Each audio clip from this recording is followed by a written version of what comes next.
지금은 아는 것이 힘이다. 시간입니다.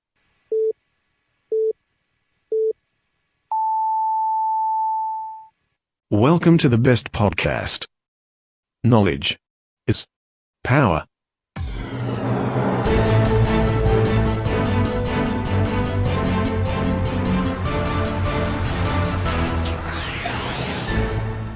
아는 것입니다. 대충 뉴스의 재습고 브리핑을 시작하겠습니다. 경청과 소통, 딴청과 불통.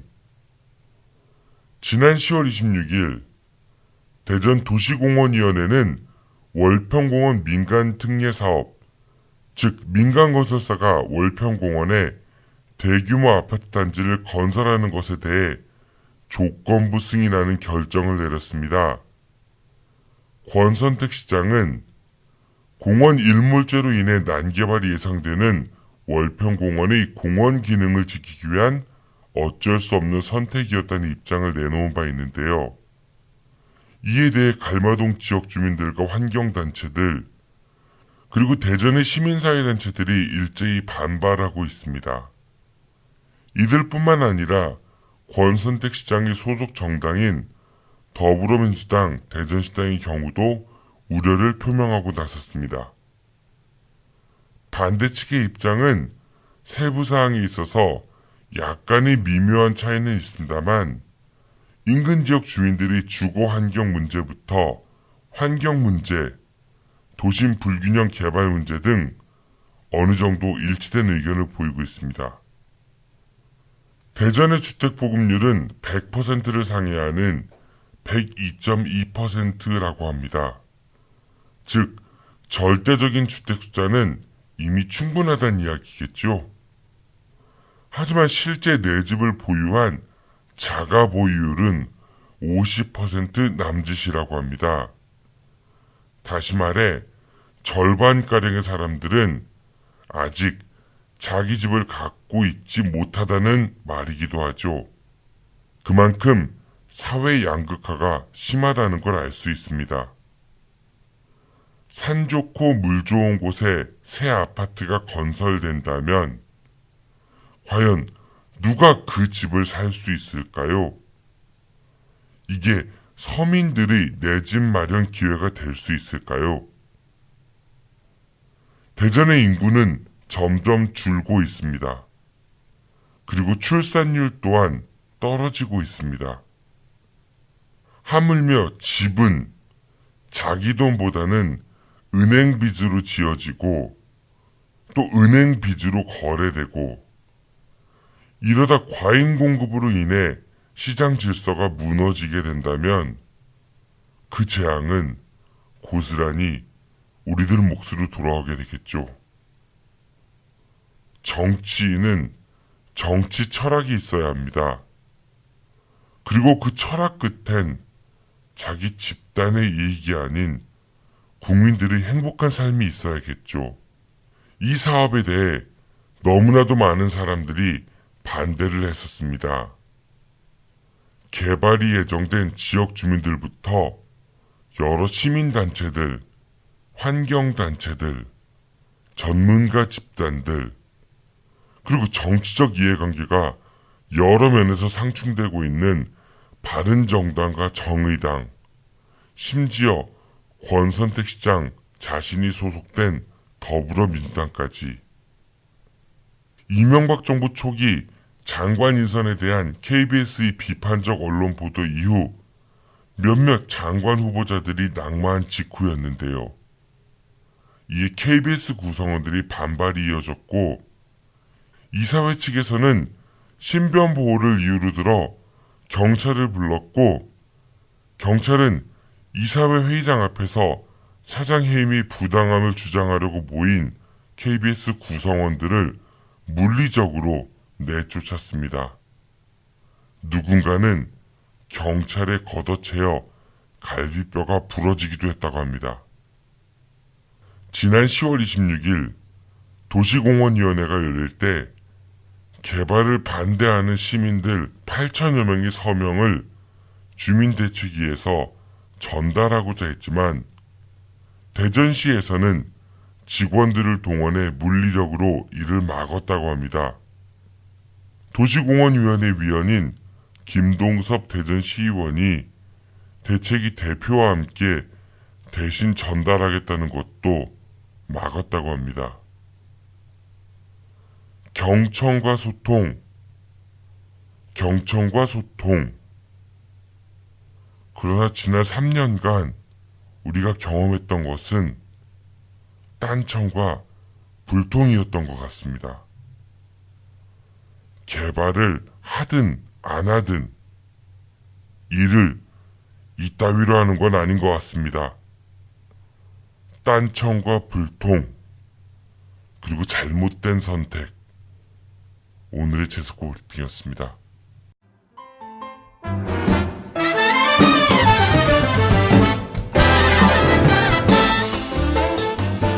안녕하세요. 관저동에 위치한 에드엠 실용음악학원입니다. 깔끔하고 넓은 합주시설부터 개인 연습실까지 최고의 시설과 최고의 강사진으로 참 음악 교육을 실천하고 있습니다. 인성과 실력을 겸비한 차세대 뮤지션을 양성하는 데 최선을 다하고 있습니다. 아울러 공연장을 함께 운영하고 있어 여러 방면으로 많은 경험을 할 수 있도록 노력을 기울였습니다. 예술고등학교와 예술대학교 입시를 전문으로 하며 작곡과 미디 보컬 레코딩 수업에 특화된 믿을 수 있는 실용음악학원입니다.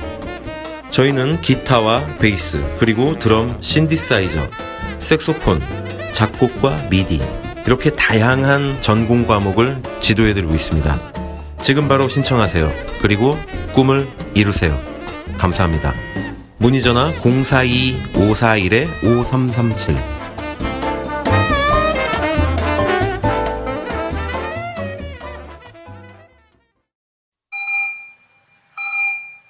지금 여러분들의 자동차는 안녕한가요?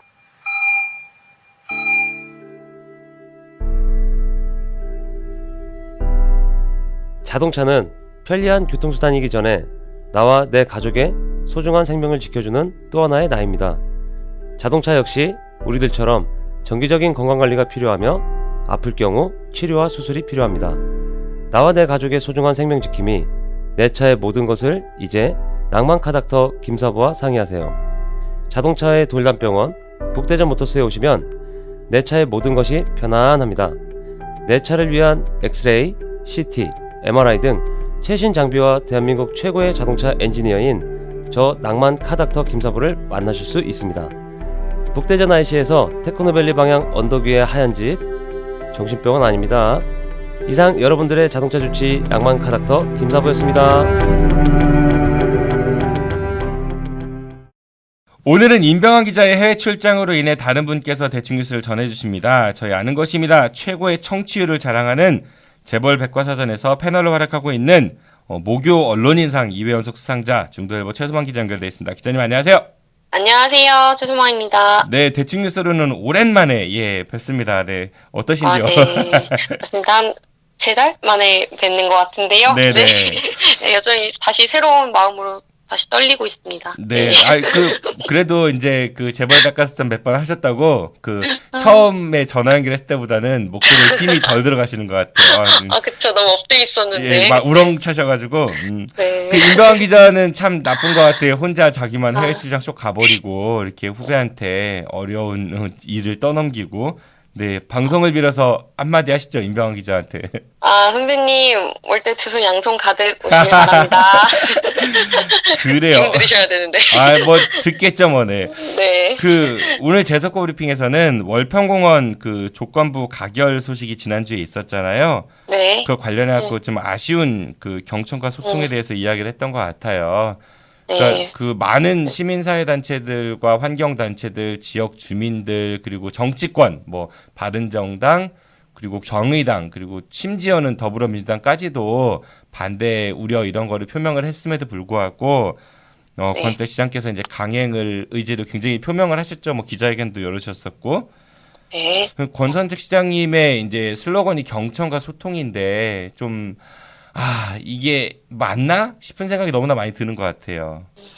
맞습니다. 이게 지난번에 나왔던 결과가 뭐 1차 심의도 아니고 2차 심의도 아니고 3차 심의였음에도 이렇게 지역 주민들의 주민들의 여론이 냉담하다는 거는 정말 시장이 한번 새겨 들어봐야 할 만한 부분이라고 저도 생각을 합니다. 아니 이게 개발을 하든 안 하든 그러니까 되게 중요한 문제긴 한데 그 결정 과정이 그러니까 본인이 소속된 그 정당의 대통령이 그렇죠? 예, 그 네. 신고리 오리코기 공사 재개 관련해 아주 공론화위원회 열어서 네. 뭐 그걸 갖고도 말들이 많았지만 그래도 사람들이 이렇게 결론이 나니까 수긍을 대체로 하잖아요. 네, 맞습니다. 근데 네. 전날 또 기자회견에서는 그 신거리 오르코기 공론화위원회를 이야기를 꺼내셨던 것 같기도 해요. 네, 공론화위원회를 언급하기도 하셨더라고요. 이거 어디다 갔다가 그 공론화위원회를 왜 언급하셨는지 잘 모르겠고, 그래서 그 딴청과 불통, 경청과 소통이 아닌 뭐 그런 생각이 좀 듭니다. 네, 또 잘못된 선택이 아니었나 싶은 생각도 들고, 뭐 이렇게 뭐 개인의 정치적인 입장을 얘기하는 게 사실 정치인이 아닌 이상은 쉬운 건 아닌데. 네. 권 시장이 당선되신 다음날 당선 인사를 그 큰 내거리에서 90도로 인사하시는 모습을 제가 출근길에 봤었거든요.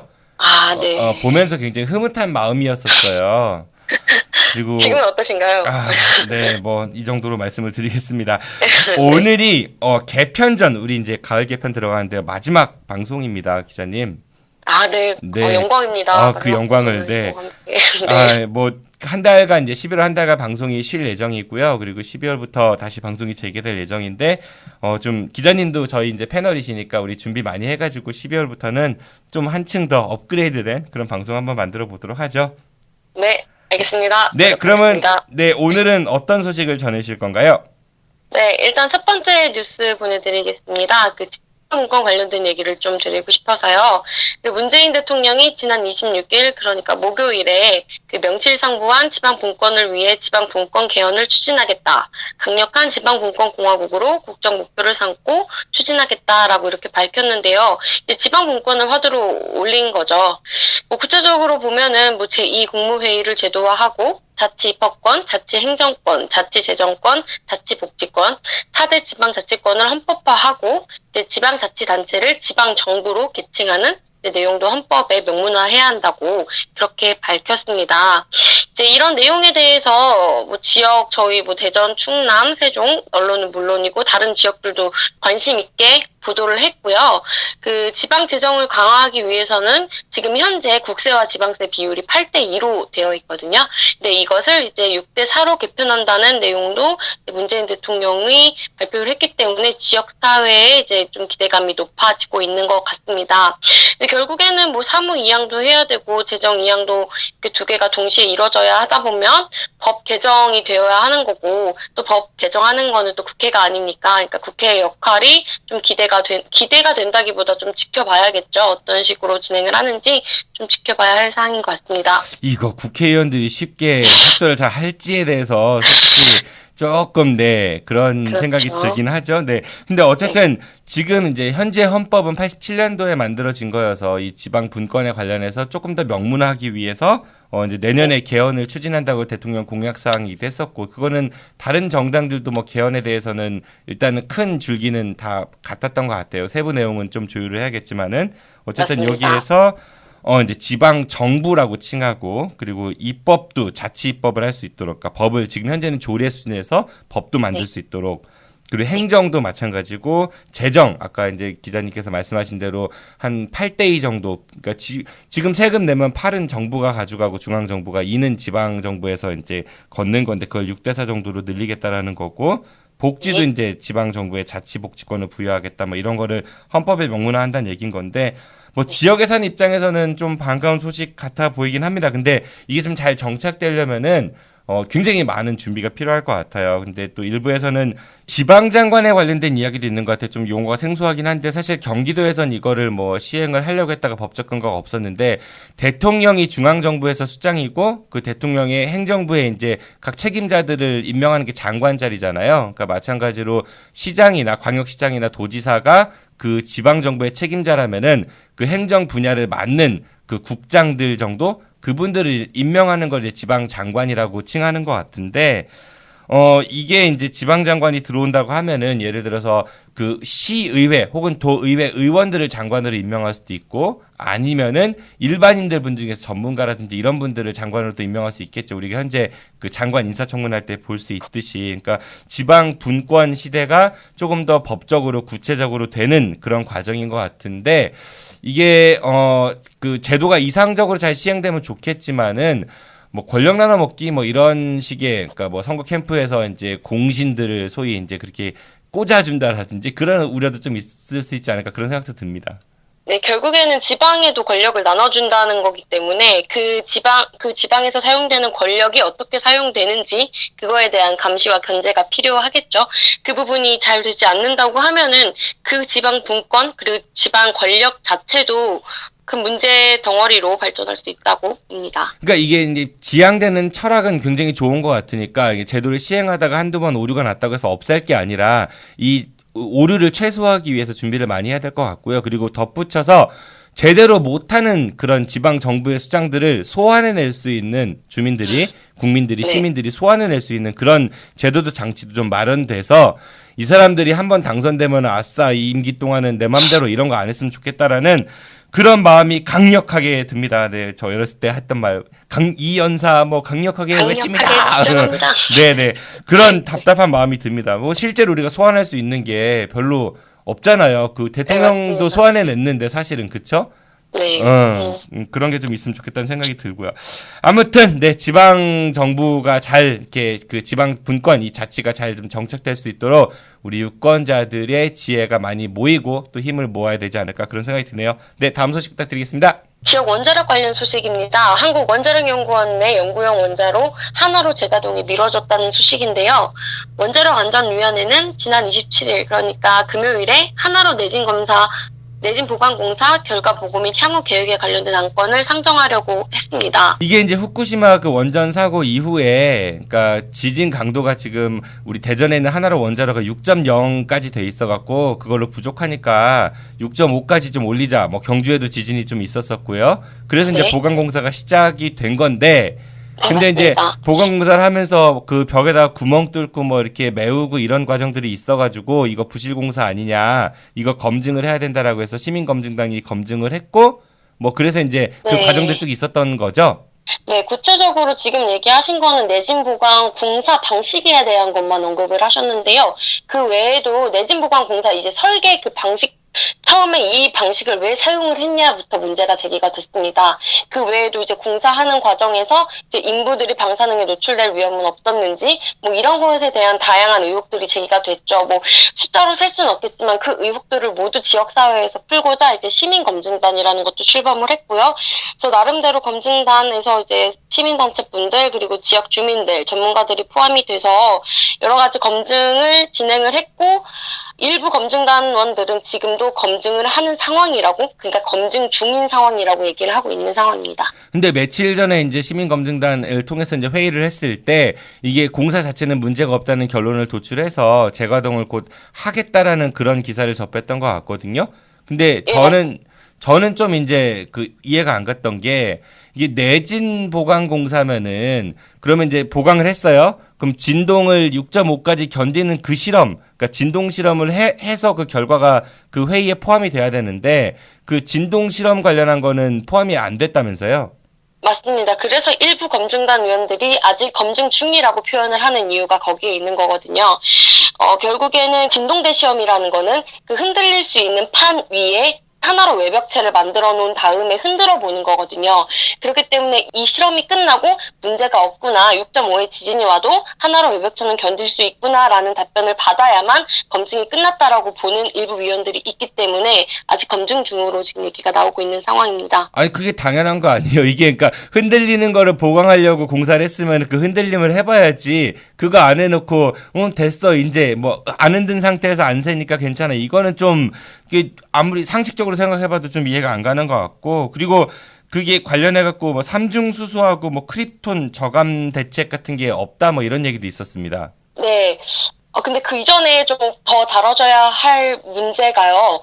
원래 시민검증단이 아무리 우리는 검증 중이기 때문에 재가동 되면 안 됩니다라고 얘기를 해도 시민검증단은 법적 구속력이 없거든요. 근데 이제 결국에 법적 구속력을 갖고 있는 것은 원자력 안전위원회고요. 그래서 그거를 재가동을 다뤄보려고 지난 기회에 그 안건을 상정을 했지만 그 안건이 통과가 되지 않았던 거. 그거는 좀 다행스러운 것 같기는 한데, 근데 뭐 이거를 이제 재가동 여부를 결정하기 위한 여러 가지 절차들 중에 뭐 시민검증단의 의견을 딱 취합을 해서 그거를 이제 원안위에다가 통보를 하는 일이 있는데, 그걸 원안위에서 요청을 제대로 하지 않았음에도 불구하고 대전시가 먼저 나서서 갑자기 소집해갖고 어떻게 생각하십니까? 그 결과 취합해서 이렇게 넘기는 이런 일도 있었다면서요?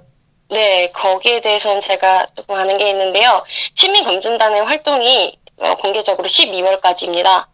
그렇기 때문에 시민검증단 자체는 지자체, 그러니까 대전시 주관으로 이루어지고 있는 행동이고요. 그렇기 때문에 지금 대전시는 솔직히 마음이 급할 수밖에 없는 상황입니다. 지금 2달 정도밖에 시간이 남지 않았거든요. 그래서 그 안에 본인들이 어떤 성과가 있었다. 그러니까 하나로 검증을 모두 완료를 본인들이 했고, 거기에 대해서 이제 재가동까지 완료한 그림을 그리고 싶어 하는 게 대전시의 큰 그림이 아닐까, 빅픽처가 아닐까 싶습니다. 그렇기 때문에 마음이 급해서 원안위 쪽에 이렇게 공문도 미리 보내거나 그런 일을 했었던 것 같고요. 참 진짜 네, 경청과 소통입니다. 이 원자력 관련해서는 정말 이게 한치의 오차도 있으면 안 되는 거잖아요. 더군다나 지금 한국 원자력 연구원 같은 경우는 도심 속에 있는 그 핵 공단 뭐 이런 표현까지 들을 정도로 전 세계에서 그 유래를 찾기 어려울 정도로 인근의 아파트들 얼마나 많습니까? 그 뭐 해안가에 있는 것도 아니고 이게.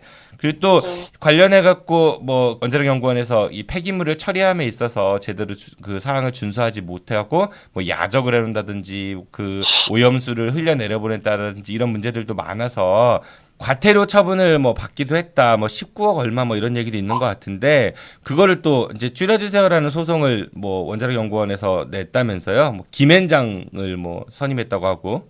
예, 맞습니다. 김앤장을 선임해서 결과적으로 이제 다시 과태료 처분이 너무 무겁기 때문에 다 낼 수 없다. 그거를 소송을 하려고 이제 김앤장을 선임을 했고요. 그 선임한 비용이 결국에는 저희 혈세, 그 원자력 연구원 기관 비용인 걸로 밝혀지기도 했죠, 최근에. 그 얼마래요? 선임료? 혹시 취재가 됐나요? 기자님 분야시니까? 네, 원자력 연구원이 김앤장을 선임을 하면서 기관 운영비를 약 5천만 원을 집행을 했습니다. 결국에 보면은 본인들이 잘못한 것을 깎기 위해서 저희 혈세를 또 5천만 원을 집행을 했다는 거죠.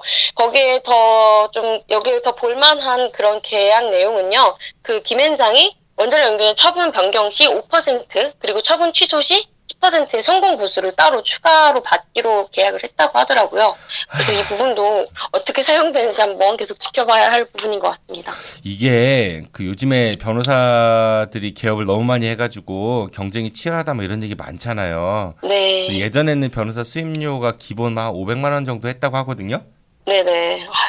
요즘은 300만 원도 많대요. 네. 일이 워낙 이제 없고 경쟁이 치열하다 보니까 그거 딱 생각하면은 기본 수임료가 5천만 원이 넘는다는 얘기는 이거는 반대로 원자력 연구원의 의지를 볼 수 있는 대목이 아닐까 싶은데요. 우리는 불복한다는 걸 너무 확실하게 보여주고 있는 그런 대목으로 보입니다. 우리 지역 사회에 있는 변호사님들 좀 선임 좀 하지. 아무튼 이게 참 혈세가 이렇게 저렇게 나가는 거 보면은 맨날 우리 예산 없어가지고 뭐 못한다 이런 얘기들 굉장히 많이 하잖아요. 좀 답답하고요. 네, 그리고 기자님이 이제 취재 분야시니까 아까 뭐 제가 잠깐 언급했지만은 삼중수소 그리고 뭐 크립톤은 슈퍼맨에 나오는 거 아니에요? 이거는 어떤 내용이죠? 네, 일단 삼중수소 문제가 최근에 이제 내진보관공사 문제가 끝나니까 삼중수소 문제가 불거졌는데요. 하나로 원자로가 가동 정지 직전 3년간 평균 삼중수소 배출량을 보니까 5조 2천억 베크렐이 나왔다고 합니다. 이것은 부산의 고리 원전이랑 영광 한빛 원전, 그리고 울진 한울 원전 1기당 삼중수소 배출량보다 한 2배에서 3배 정도 많은 양이라고 해요. 그러니까 기자님 잠시만요. 일단 삼중수소는 안 좋은 거죠? 해로운 거죠? 어떻게 보면 삼중수소에 대한 위해성도 이제 아직 연구 결과 나온 게 없다라는 그렇게 주장을 하시는 분들도 있는데 네. 그냥 제가 아는 한 말씀을 드리면은 네. 이게 원래 자연계에는 거의 존재하지 않았거든요. 아, 그러니까 근데 이제 불확실한 좀 위험성이 있을 것 같은 불확실한 그런 오염 물질이 다른 데보다 맞습니다. 2배 이상 나온다는 얘기인 거잖아요. 그렇죠? 네, 쉽게 네, 설명해 주셔서 네. 감사합니다. 네, 그리고 결국엔 불확실한 거죠. 근데 이게 어떻게 보면은 그 원전보다는 많이 나올 수밖에 없다고 해요. 원전에서 사용하는 게 중수로고 저희 지역에 있는 하나로 원자로 같은 경우는 경수로에서 이제 중성자 반응이 나오는 경우 삼중수소가 발생할 수 있다고 해요. 그런데 이런 거에 대한 포집 장치가 아무것도 마련이 되어 있지 않다는 게 이제 밝혀진 이상 저희 지역 주민들로서는 당연히 이 저감 대책을 마련하라고 요구할 수밖에 없는 상황인 거죠. 그 삼중수소하고 크립톤 말이 좀 어렵긴 한데 아무튼 좀 위험성이 있어 보이는 아직 검증은 안 됐다는 일부 의견이 있긴 하지만 자연계에 존재하지 않는 그런 이런 원자력 그 발전이라든지 관련해서 나오는 그런 화학 물질이 다른 곳보다 많이 나오니까 이거를 좀 줄여라 이런 대책이 있어야 된다 이런 말씀이신 걸로 이해를 했고요.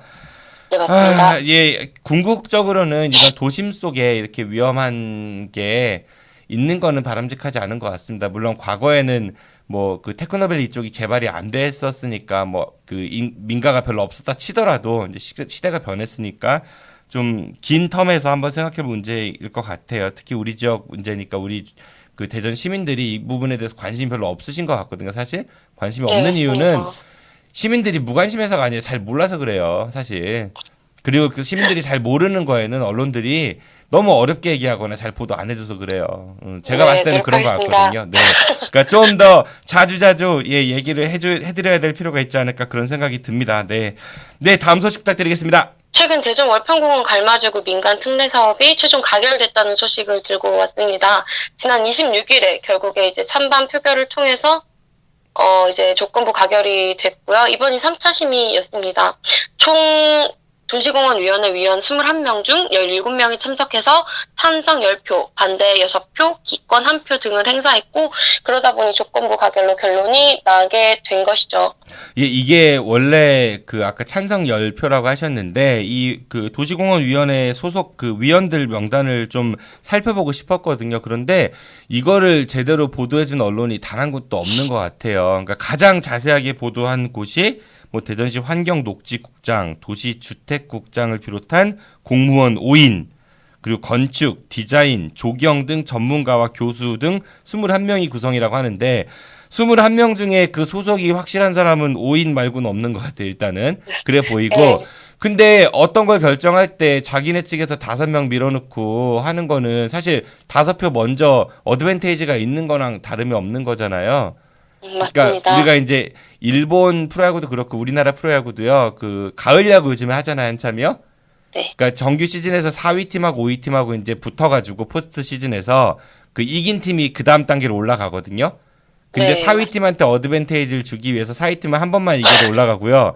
5위 팀은 2번 이겨야 돼요. 그래야 올라가거든요. 네. 그러니까 그런 경우는 정규 시즌에 쭉 성적이 있으니까 그렇다 쳐. 근데 이거는 뭐 때문에 이렇게 5명이 어드밴테이지를 주냐는 거죠. 그날 17명이 이 투표에 참가를 하셨다고 하는데 그 5명 빼면은 실질적으로는 그 반대표가 더 많이 나온 거다 이렇게 주장하시는 측도 있는 것 같거든요.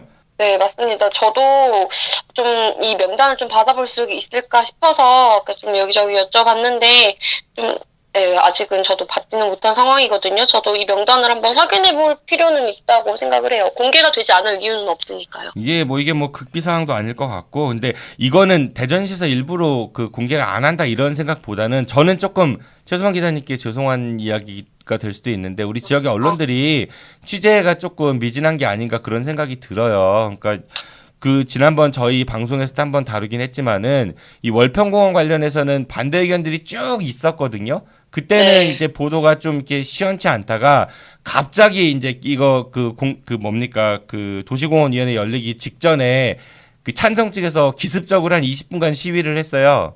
20분간 집회를 하니까 그때 와서 우르르 촬영을 해간 다음에 이게 찬반이 팽팽하다 이런 식으로 보도를 하면은 이거는 좀 문제 있지 않은가 싶은 생각이 들었거든요. 저는 찬성 반대 입장을 떠나가지고. 네, 맞습니다. 자기 반성을 하게 되는 대목인데요. 제가 생각을 해도 이게 이렇게 찬반이 갈려있는 이런, 제가 원자력 연구원이랑 이렇게 원자력 이슈를 취재를 해도 그렇고, 찬반이 갈리는 그런 안건이 있을 때는 정말 언론의 역할이 중요한 것 같아요. 그 무엇보다 그 기자, 발로 뛰는 기자가 여기저기 얘기를 들어가면서 그 여론을 만들어주는 게 굉장히 중요한 건데, 이번엔 좀 아쉬웠던 부분이 저도 없잖아 있습니다. 아니 찬성 측은 굉장히 막 조직적이고 양복 딱 차려입고 와갖고 굉장히 질서정연하게 막 목소리를 와 이렇게 내는 것처럼 보이고요. 반대는 되게 막 좀 초라하고 허접하고 몇 명 안 되고 오합지졸도 모여 있는 것처럼 그림이 그렇게 보였어요. 뉴스에 나오는 것들을 보면은. 그리고 네. 반대 측은 쭉 계속 그런 얘기를 하고 있었는데 내 돈 가만히 있다가 그거를 갑자기 어떻게 짠 나타나갖고 20분만 하고 간 걸 갖다가 팽팽 뭐 이렇게 얘기하는 것도 좀 그렇고 이 언론의 보도 저는 또 그런 거 있습니다. 저희 방송에서도 얼마 전에 그 이제 KBS MBC 대전 KBS 총국하고 MBC 대전 MBC 그 노조 파업 관련해 가지고 저희가 파일럿 다루긴 했었지만은 이제 네. 약자들 같은 경우 연대를 보통 많이 얘기를 하잖아요. 서로 이렇게 힘든 거 도와주고 이렇게 하자. 그리고 또 네. 지금 MBC, KBS 노조 구성원들도 고생을 많이 하고 계시니까 시민사회단체에 많은 관심을 좀 가져주세요. 이렇게 요청을 하고 있는 사안인데 이 월평공원 보도 관련해서 보면은 과연 이분들은 어디까지 연대를 하실 생각인가에 대해서는 저는 좀 물음표가 사실 있습니다. 그날 저도 이제 찬성 측 그 천막하고 반대 천막을 양쪽 다 가봤었거든요. 제가. 그런데 네네. 이제 이야기 들어보면은 그 연대를 주장하셨던 분들이 막상 이제 방문을 안 하신 것 같다고 이렇게 이야기를 하는 거 듣고 아 우리 지역은 어디까지를 생각을 해봐야 되는가 좀 마음이 많이 아팠습니다. 네, 공감합니다. 아, 부디 좀 우리 지역 시민들이요. 그리고 뭐 그 중도일보를 비롯한 그 일간지를 그 애독하시는 독자분들 그리고 지역 방송을 시청하시는 시청자분들 그러니까 우리 지역 시민들이죠. 시민들이 주인공이 되는 삶을 살기 위해서는 우리가 더 많이 똑똑해져야 될 것 같아요. 그러기 위해서 언론인분들도 좀 분발 많이 하셔야 될 것 같고 정치인분들은 더 많이 분발하셔야 될 거 그럴 것 같습니다. 아, 마지막 방송인데 개편 전에 이렇게 열을 내서 끝내게 되네요. 네, 고생 많으셨고요. 네, 휴방 기간 동안 기자님 잘 지내시고 우리는 또 개편 이후에 효성그룹 그 해부하는 시간에 볼 예정이죠. 네, 얼마 전에 준비하고 있습니다. 효성 네. 본사도 다녀오셨다고 지나가셨다고. 네, 얼마 전에 서울에 나들이를 갔다가요. 그쪽을 지나가게 됐습니다. 네. 그래서 정문을 찍으려다가 못 찍어서. 그래요. 뭐 우리 개편 이후에 더 그 건강한 모습으로 뵙기로 하고요. 오늘 고맙습니다. 안녕히 가십시오. 네, 고생 많으셨습니다.